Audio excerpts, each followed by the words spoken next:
There we go. There we go. There we go. There we go. Two. There we go. Ready? Your show will go live in 5 seconds. Four, Three. three, two, one. Hey, everybody.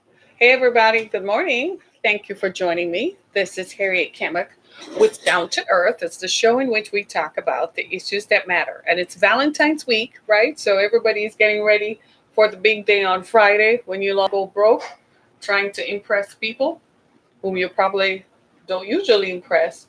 Or, as I saw a meme that I posted this morning that showed my ex standing looking like a skeleton. He's waited this long, right, to replace me.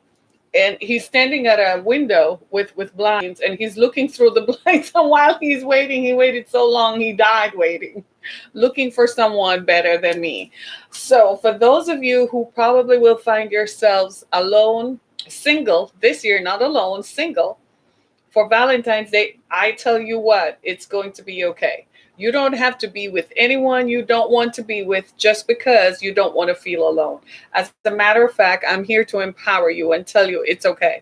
I have spent many Valentines alone, and that's by choice because I'd rather be alone and happy than to be with someone who makes you miserable, right? Someone who makes you question, you know what, why am I even here? So before they disappear on you, or ghost you because that's a popular thing. I've heard people say that come the week of Valentine, people just ghost you because they don't want to commit or they don't want to. You're probably not the one they want to spend Valentine's with. They want to go impress someone else and acquire more people so they have more options, right? Before you go through all that, you don't need all that. Empower yourself. You don't need all that. You quit. Say, I don't have to date you. What am I dating you for? What are the benefits of dating you?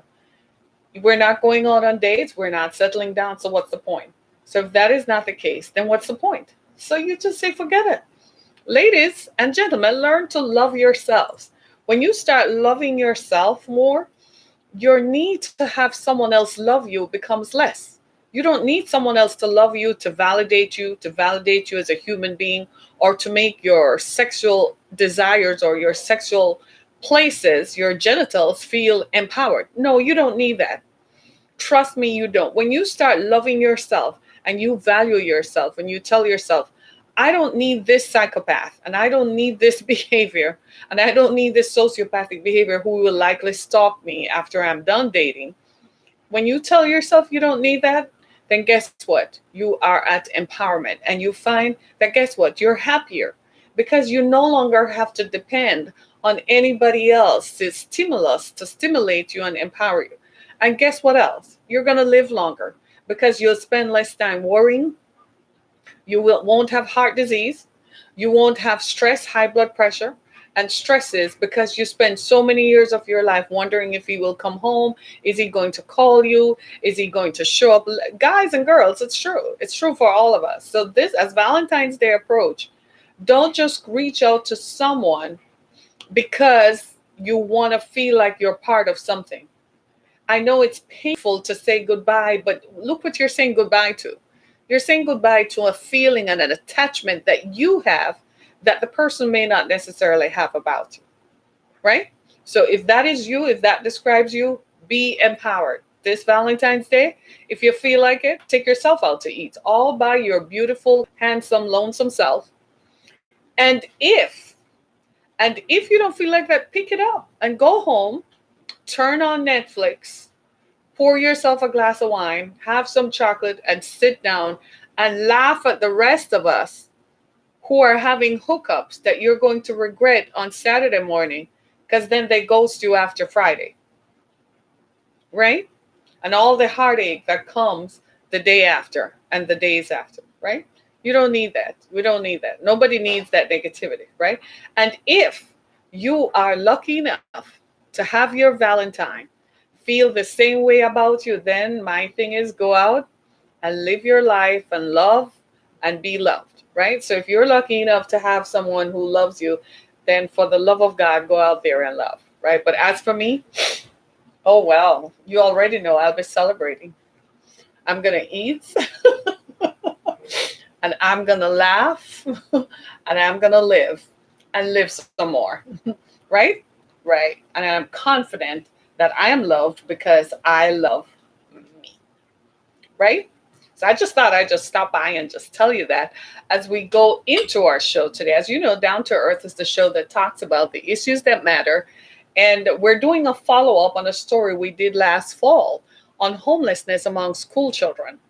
And what we have found is that this is something that perhaps is going to impact the rest of us. So I only have a few minutes. I'm just going to go right into it to kind of bring us to some idea of what is going on among school children in America. I know right now the political climate is such that they're focused on an election that doesn't seem to be representative of the people.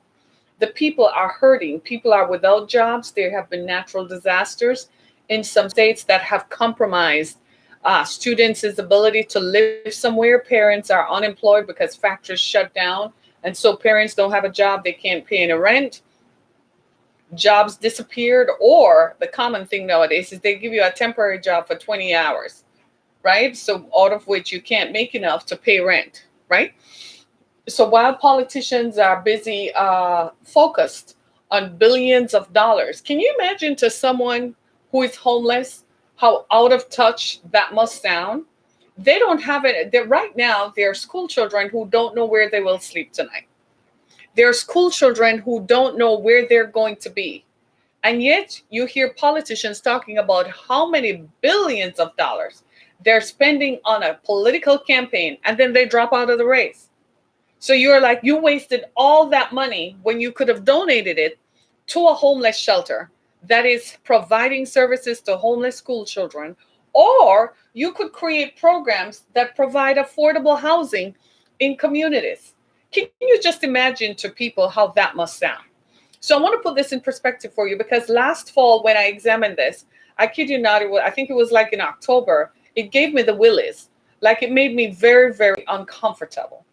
And after the show was over, I literally had to go perform some self care because I could not imagine how that could happen. And especially when I am familiar with why homelessness occurs among school children. I mean, but for the grace of God, I was a single parent for a long time. It could have been me, right? It could have been while I was raising my children. I was a single parent.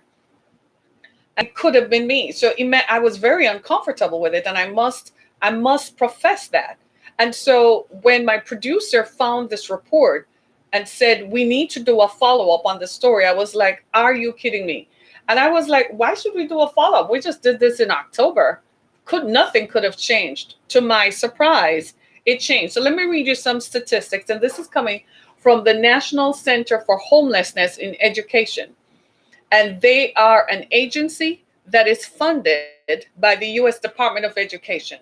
So they are supposed to provide the Department of Education, the U.S. Department of Education, with the numbers on homelessness. Now, one of the things that I found that totally shocked me, everybody, was it wasn't until 2004, 2005 that they began tracking homeless kids in the country. And that shocked me because I was like, then why weren't you ever doing it before? But more importantly, like, seriously, this really happens? 2004 to 2005 was when they first began tracking homeless students in the country. In 2004 to 2005, guess what? There were 680,000 homeless students in the country. That's still a lot of children. Well, between 2015 and 2000, between 2000 up until now, the 2017 to 2018 school year, guess what? That number doubled. There are now 1.5 million homeless students, homeless children in public schools. This is not college. This is public schools. 1.5 million public school children are homeless. Check this out. This is where your mind is going to be blown. 102,000 said they stayed in unsheltered places like abandoned buildings and cars in the 2017 to 2018 school year. 137% increase in the number of students who reportedly stayed in unsheltered places. Are you all listening? Oh, I'm just talking to the talking air right here. Somebody is going to listen to this and do something about this. The states with the highest increase, of course, was Texas, and there are some factors that are driving that increase, right? But before we go into the factors that drive homelessness, we really need to ask ourselves, why are students being homeless and why we're not doing anything about it? My own conviction is that I think that we're spending way too much time on political campaigns, and we're not really addressing the issues of the people. I find that the disconnect now is getting too wide. And I know you're all agreeing with me. You're all seeing it now. The disconnect. And I know for many of my viewers and my listeners, you're probably saying, well, that does not describe me. But it probably describes someone you know. If you go to the grocery store, it probably describes someone you encounter frequently. It probably describes someone who works in your organization or works where you work. You might be at the top tier, but there might be people who are earning $14 to $15 an hour at 20 to 25 or 30 hours per week who simply cannot sustain housing, affordable housing. And that's a whole other issue, the fact that there are not enough affordable housing spaces in the country. It's not just a California problem, it's everywhere in the country. There are just not enough affordable housing. Well, what is affordable housing? Well, look at it this way. The real estate market marks up housing developments and housing structures by more than 1,000%. How in Dickens' name can a house in a neighborhood cost $1 million, and you take that same house, put it in another part of the country, and that same house is barely $100,000? That shows you the disparity in incomes that is impacted by perception more than anything else. It's driven by perception and ego. People in San Francisco, for instance, has a huge housing crisis. There are more homeless people in San Francisco than anywhere else. You know why? Perception. Because of the access to Silicon Valley, because there are so many tech startups, guess what? People just saying, well, I want somewhere to live, so I'll pay whatever it takes, and I can afford to do it. So it reduces what is considered affordable housing that normal people can afford. There are only so many people in the 1%. Let's say there are only so many people in the top 10%. Most people are way, way below. So there are a number of attitudes that are factors when you look at what homelessness is. One of them is employers. People who employ people do not pay people enough. Employers will tell you, I sat with someone last week who told me that it's a heavy burden because the law says if someone works for you for more than 25 hours per week, then you have to pay them benefits. So employers say, well, it's a huge burden. And I look straight at him like, and where is that person supposed to sleep? Do you have a hostel for them to sleep and their families? You're telling me that employing them is a great burden for you to pay them more than $15 an hour, more than 25 hours per week.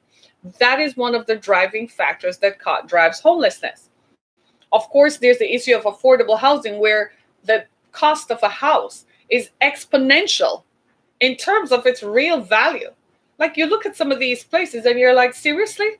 I remember when I moved from Central Florida to Detroit, and I went into what they considered here in Metro Detroit, nice communities. And I looked at the houses and I'm like, that house is nothing where I come from. The houses that we were paying $700,000 for, they look way better than some of these houses here. And I'm like, this is what, for $400,000? I was shocked. Because again, it's relativity. It's impacted by perception, right? People like to think that I live in a nice community and it is so exclusive that only people like myself and people like me can live in this community. So we're fast moving to a country that cannot house its people. And I think policymakers are not aware of that. I think policymakers are so focused on fighting the big battles that they're not focused on what made America great in the first place, was the fact that we could house our people. We have become a nation that is fast moving to what I call tent cities. We used to laugh at people in Somalia and Ethiopia and said those people, those nations can't house their people. But you go to San Francisco and guess what you see? Tent cities.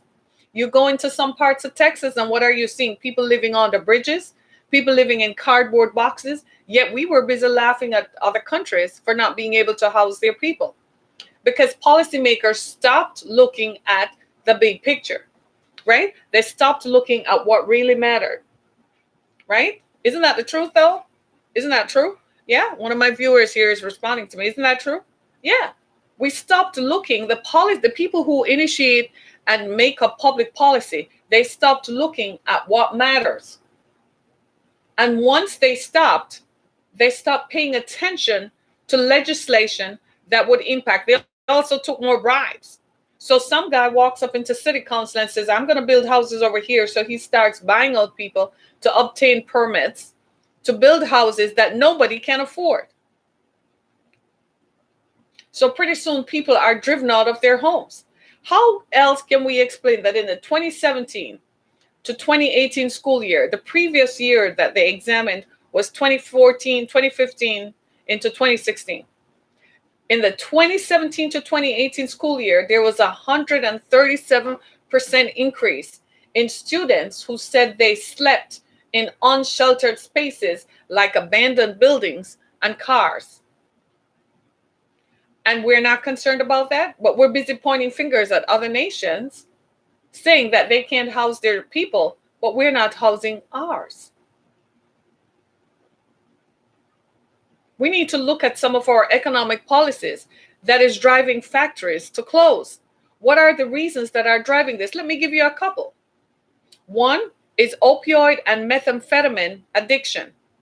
We didn't realize the extent to which opioid addiction was hurting people. So we looked at the addiction, but we didn't look at the root cause. The root cause is what? The root cause for opioid addiction were people couldn't find work, right? People were depressed. So they went to the doctor to get medication. And before you knew it, they were addicted to prescription drugs and addicted to antidepressants because they couldn't find work. They didn't know how to cope. Factories were closing.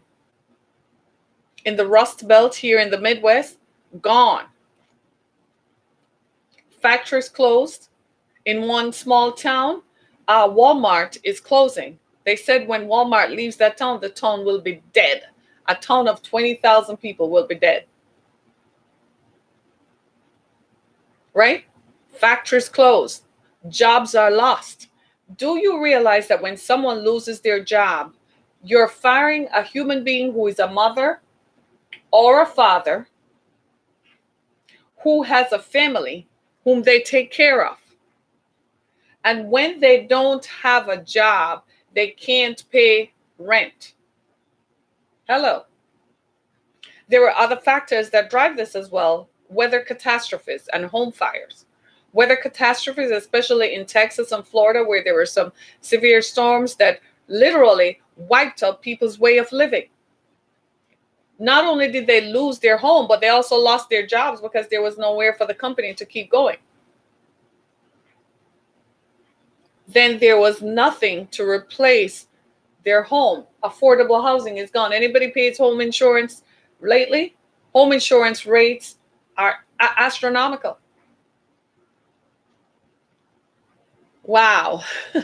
I had to take a breath. I had to take a breath, y'all, just to think about it because the scope of the problem is so huge because in the 2017 to 2018 school year, 1.5 million school children were homeless. That's a big deal. Isn't it? Isn't that a big deal? I think I shouldn't be the only person who is concerned about this. I think we should all be worried about this. And guess what? This is what is reported. I guarantee you many people do not report. People probably just up and leave the area. Those students could be wandering anywhere. This is what is reported. Remember when we did this back in the fall and we talked about New York homeless, 114,000 students in New York? A city the size of New York, 114,000 is a drop in the bucket. That's just what is reported. That's whom they have provided shelter to. That's not the actual numbers because most people do not report, right? So most, and then here's something else that kind of is going to be the knee jerk reaction that you will have. Most homeless students have a single parent. And you're looking at me like, ah, yeah. Most homeless students have a single parent. You see how important it is to have two parents, to have two incomes that help to keep the family together? Guys, I think we, all of us, guys and gals, all of us. So when I say guys, it's unisex. So don't think it's just you guys, just male, right? I think we all need to start really examining ourselves and start holding our own selves accountable. If you're going to have sex with someone, chances are you can make that person pregnant, or ladies, you can get pregnant. Think about it. And if you're going to have a child, it's 18 years. Where is that child going to live? I have two children, they're 10 years apart. You know, one of the questions that question drove me for a long time. I kept my legs closed. I was like, this ain't going to be me. Because you have to think about that. I think a lot of us just engage, it's, especially as it comes to Valentine's Day now. Oh my God. You know what's going to happen after Valentine's? It's February. March, April, May, June, July, August, September, October, November. Come late November to early December, what's going to happen? What's going to happen? A lot of babies. A lot of babies. That's what's going to happen, right? Because we had random hookups. Let me see. Today, the UK government almost proudly announced the introduction of hygiene banks, where they now want people to donate toothbrushes for children alongside sanitation for young girls. Wow. We do a similar thing here where some of the programs that we do, we collect hygiene products and donate it. But we used to donate it to women and children in shelters as a result of abuse and neglect. But now, with homelessness the way it is, it's a global problem because the people who build houses are globally greedy. It just seems to be this global greed where everybody just wants to live this high life. And I can't say that I blame social media for this. I really can't. I can't say that it's Instagram's fault that people want to be big pimping and profiling, right? And so they're going to live how they want to live. I can't really say that. But what I can say is that collectively we have to pay some attention because the politicians, they don't care. You got to understand. Did you see that report on one of the news channels this week? What politicians live in, how much they paid for their home, and how much it's now valued at? You really think they care about some little person who earns $10 an hour for 20 hours per week and can't pay their bills? A friend of, somebody I know, one of my proteges, she's a lawyer now. She posted something on my Facebook page this morning, and it says, millennials now have outnumbered living baby boomers. So guess who will be voting this fall? Millennials. It's looking like. That's all I'm going to say. We used to donate to sleeping shelters, but this is a new one. I'm unsettled by the metropolitan elite. You and I both. They seem to, I saw this in the UK. I was watching a program from the UK and I said, wow, the housing problem is the same here. They seem to be building houses that only a certain group of people can afford. They're building houses that cost $750,000 and upwards. Nobody is building affordable housing that costs less than $200,000. Are you hearing me? Houses that people can actually in real time afford. I'm not talking about $700,000. And frankly, I'm going to be honest with you all, it's all ridiculous. If you're earning $200,000 a year and you're going to pay mortgage on $700,000 a year, doesn't that sound ridiculous to you? How are you ever going to save? How are you ever going to move forward? How can you have anything? You won't even be able to have $100,000 saved up in the bank. Because check this out. We all know realistically, if you're earning $200,000 and your mortgage is at $700,000, how much you paying in mortgage? Okay, figure that out. And a lot of people do that, right? Somebody is saying this is why it's a way to control people. Dude, I could not agree with you more. Are you all seeing what I'm saying? So you're right. If it's a way to control people, then it's a way to control who can vote. Because if people are transient and keep moving, chances are they won't register to vote in the same place, right? Is that what it is? Right? This is what creates division and divide. It's crazy because we're looking at a phenomena that we never had 50 years ago, because 50 years ago people were different. It's not that the greed wasn't emerging, the greed was always there. But 50 years ago, people felt a moral obligation to do the right thing. Today, it's not. Today, it's not. Right? Today, it's not. There is no moral obligation to do the right thing. So they continue. When I lived in Central Florida, was when I first began noticing that they were building less houses for 200,000 or less, and we're building more houses that cost upwards of $500,000. And at the time, I remember asking a developer what was the trend behind it, and he said the trend now was to build house at different price points. So they would start at 200,000 and then build it from upwards 500,000, 700,000, a million, 2 million, and so on. And I knew right then. I remember my ex and I looked at each other like, seriously? That is not foretelling the future. I said, we better go buy one of these so we can have somewhere to live real quick. Right? Do you see what I'm saying?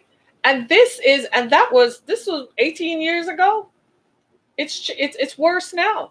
Here in Michigan, for instance, and especially in the Metro Detroit area, you don't see new housing developments. I used to think it's because it's cold, but you don't drive past a lot of housing developments.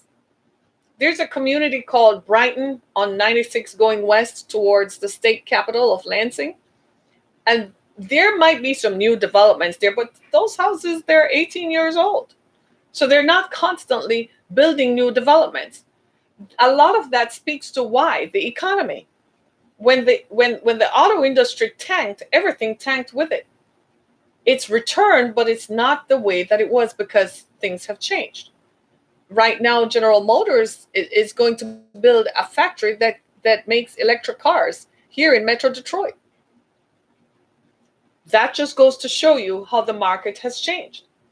But the good news is they're going to retrofit the factory and train the workers and use the same workers. So they're not going to fire them and make them lose their jobs.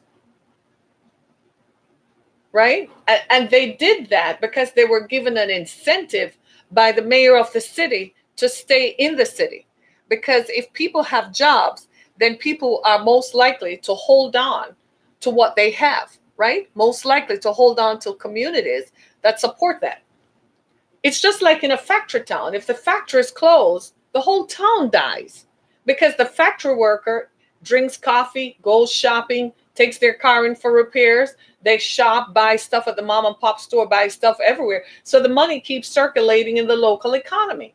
When the factory shuts down, that worker now has no income to spend anywhere. In fact, they're about to lose their home. This is what results in these deaths of despair. People take up drinking, they take up opioids, they take up methamphetamine. Crystal meth is a real deal, right? What these are it's just methods that people are trying to cope. How put yourself in their shoes. Can you imagine what it's like? You had a job and then you don't have a job. How are you going to live? What are you going to eat? Where are you going to live? I can speak to that because I found myself in the same position. Had I not lived it, I probably wouldn't be sitting here with you talking about it, because I wouldn't know what it's like. I would be like everybody else. It's not my problem.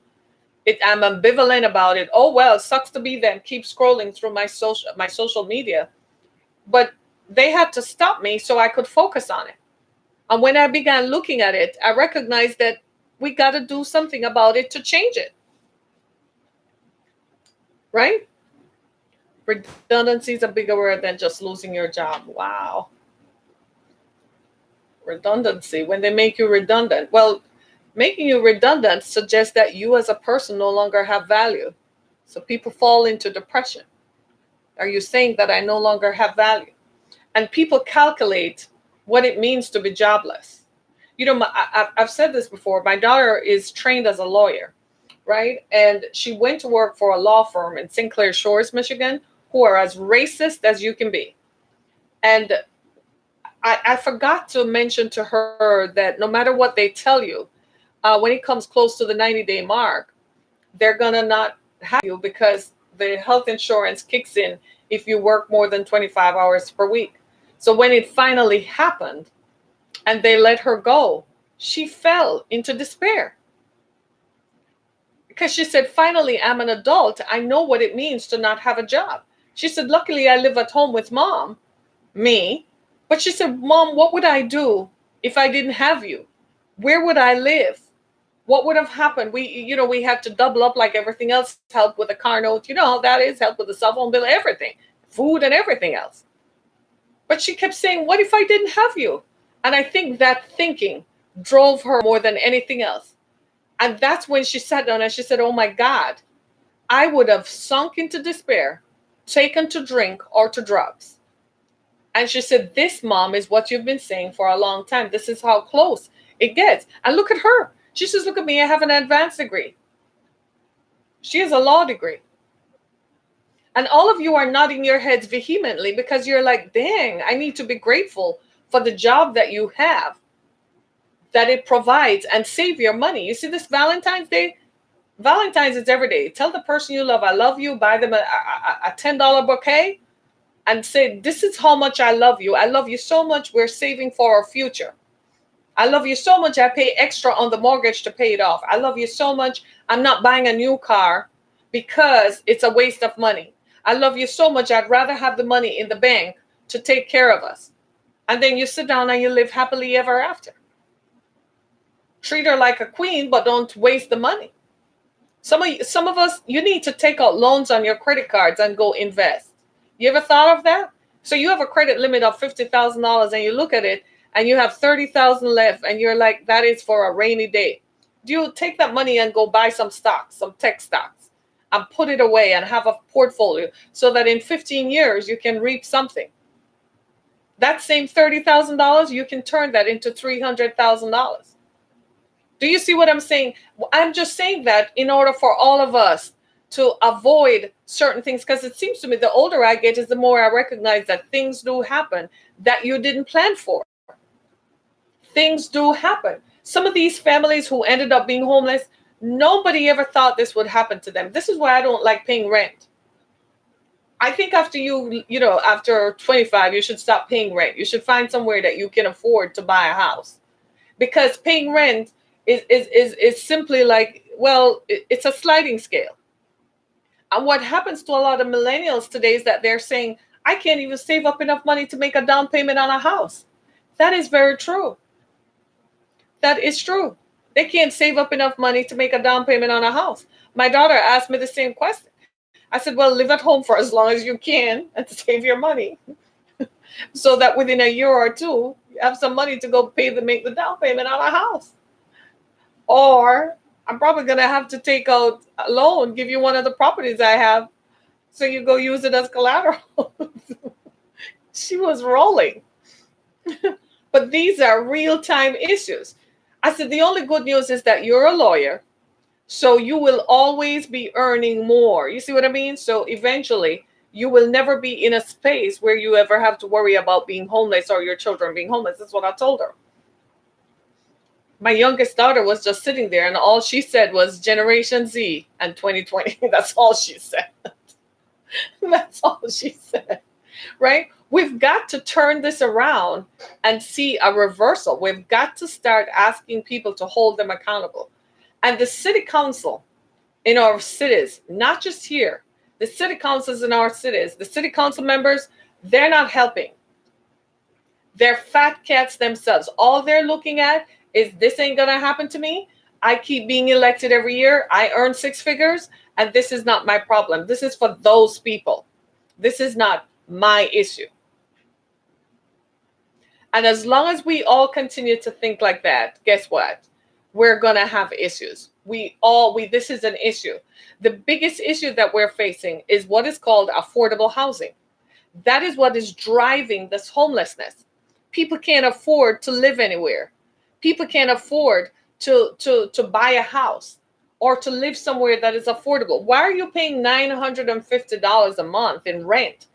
$1,100-$1,200 a month in rent for a 2-bedroom apartment. That is the craziest thing I've ever heard. So by the time you pay that in rent, how can you live? How are you going to have anything to ever save to make the deposit on a house? Are you seeing what I'm saying? So this question of homelessness comes back to affordable housing. And as long as we're not, as a society, recognizing that we need to ensure that we are taking care of our people by providing affordable housing, this is not going to stop. It's not going to stop. So let me give you some numbers and then we're out of here. Between 2017 and 2018, there was an increase of 137% in students who described themselves as living in unsheltered spaces like abandoned buildings and cars. The factors that drive homelessness. There are 1.5 million public school students who experienced homelessness in the 2017 to 2018 school year. This does not include students in private schools. They didn't count those numbers. And by the way, just to make this clear, this is what is reported. Affordable housing is a nationwide problem. Housing instability is associated with developmental delays in children. We can all see that, right? That's easy to see. What are the factors that are driving this homelessness? In Texas and Florida, so it varies by community. In Texas and Florida, it was driven by weather phenomena, weather catastrophes. In other states, it's driven by closing off a factory, right? Most homeless students have a single parent. The opioid and meth crises has created that. Factories closing, and of course, abuse and neglect, right? Spaces where children are abused physically and they can't stay at home. Children who have sexual identity issues and who are thrown out of their homes by parents. You can't live in my house if you want to be gay, kind of thing. And you send your child out to be trafficked. That's literally what you're doing. Crazy stuff. The biggest problem that is driving this is lack of affordable housing. And this is not a California issue. This is a nationwide problem right across the spectrum. A lot of housing developers are greedy. They go into neighborhoods and snatch up property for $5,000, and then they put a $500,000 house on said property. And nobody in the neighborhood can afford to buy that. Even here in Detroit, we saw recently where the report in the Detroit News suggested that the city of Detroit overtaxed Black homeowners by $600 million. I just need somebody to hear that crap. $600 million. Where did that excess money go to? So people were literally driven out of their homes because their houses went into tax foreclosure. And the mayor is denying any kind of responsibility or culpability to it.